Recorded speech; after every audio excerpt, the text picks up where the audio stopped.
The Symphony of the Severed Sky. In the kingdom of Ethelgard, the islands floated like dandelion seeds caught in a permanent updraft. Elowyn stood at the precipice, the very edge of the world where the golden grass turned to mist. Below her lay the great void, a sea of churning violet clouds that no one had dared to cross for 1,000 years.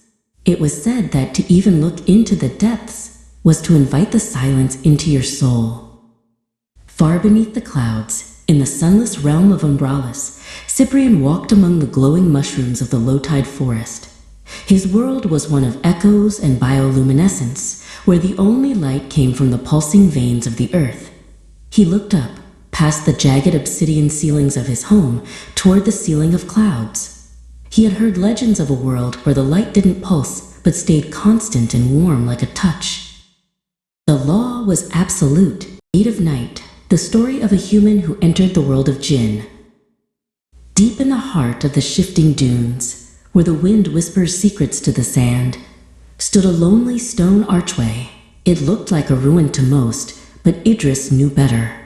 He was a seeker of stories, and the oldest legends spoke of this place as the threshold between the sunlit world and the hidden realm of the Jinn. As the sun dipped below the horizon, the arch began to hum with a low, vibrating melody. Idris reached out his hand, expecting to touch cold stone or empty air. Instead, his fingers brushed against a surface that felt like warm silk and tasted of cinnamon and ozone. The air inside the arch rippled like water, turning from transparent to a swirling vortex of amber smoke and silver sparks. With a deep breath and a pounding heart, Idris stepped through the gate of night. On the other side, the world was upside down. Mountains floated in the sky, tethered by chains of woven. The watchman's echo. The sun dipped below the jagged spine of the Cinnabar Mountains, casting long, bruised shadows across the valley.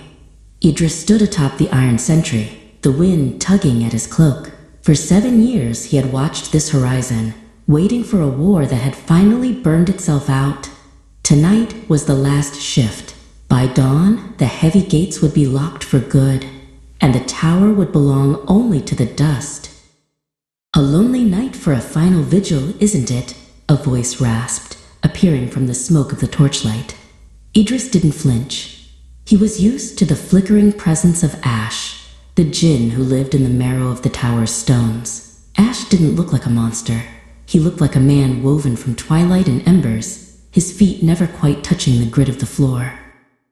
Idris unbuckled his heavy bronze spaulders, letting them clatter to the floor. The weight he felt wasn't just metal, it was the habit of being a soldier. The peace treaty was the letter for number 13. Silas was a postman who took great pride in his work. He delivered birthday cards to the baker, bills to the blacksmith, and postcards to the gardener.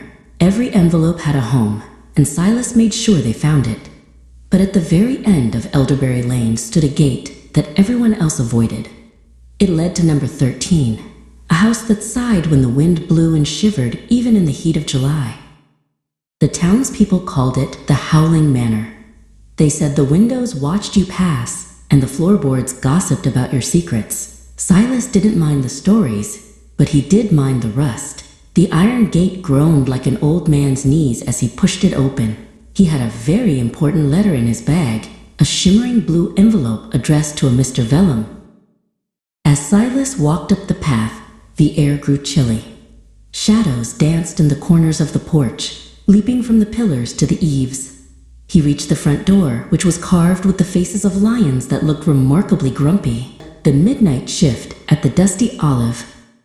Barnaby was the proud owner of the Dusty Olive, a small neighborhood supermarket that smelled of roasted coffee and fresh cinnamon. He spent his days greeting neighbors and polishing the apples until they shone like rubies.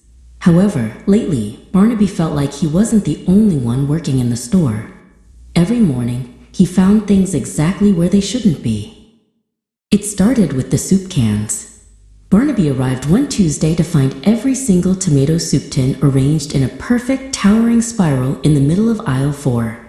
Then the frozen peas were used to spell out "hello" on the floor of the walk-in freezer. Barnaby scratched his head, wondering if he was sleepwalking, or if the neighborhood squirrels had become remarkably talented. Determined to solve the mystery, Barnaby decided to spend the night in his tiny back office. The room was cramped, filled with the hum of the refrigerator motors